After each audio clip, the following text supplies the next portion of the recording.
अस्सलाम वालेकुम। की हाल चाल है सज्जनों बेलियो। उम्मीद करते हैं सब खैरियत नाल ही होणगे ते जेड़े भरा साडे वीडियो ते आण के साडा मान वधांदे असीं उन्हां दा बड़ा शुक्रिया अदा करते हैं।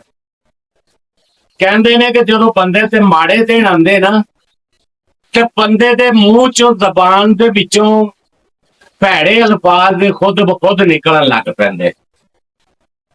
इसे तरह एक कसाई ना जानवर रिबा करन लगा सीगा ते जानवर उहदे हथों छुटिया ते छुट के ते भज पिया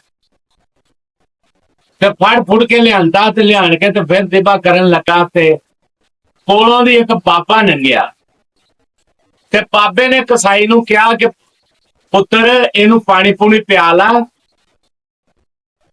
कि इहदा जिहड़ा हौसला बुलंद हो जाए। ते कसाई ने अगों बाबे नूं जवाब दिता। उहने कहा बाबा इहनूं मैं पियाना जामे शिरी आ वेखी मैं 2 मिनटां च धोण ला के ते परे करनी है।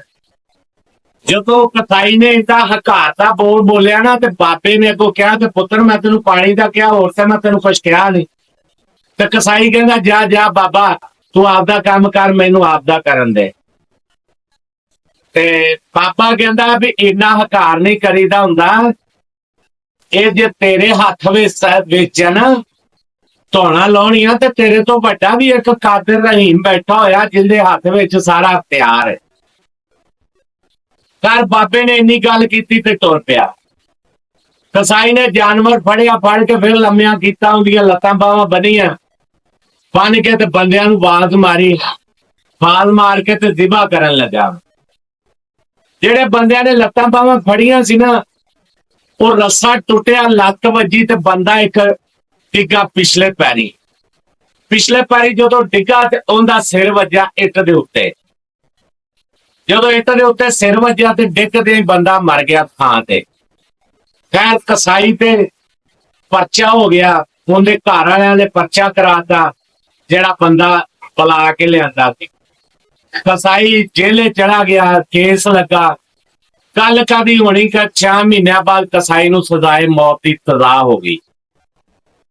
जदों ये सजा हो गई तो बैठा वो जदों टकाने लगदी है ना बंदे दे ते फिर बंदा सोचदा।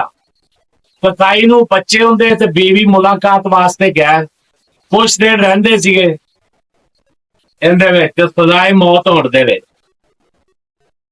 ते जदों बच्चे ते बीवी मुलाकात वास्ते गए ना ते कसाई सोचदा उन्होंने कहंदा कि इस तरह कर बच्चियां नूं लैके ते आप भी मेरे फट्टे ते जाके ब्याह कर।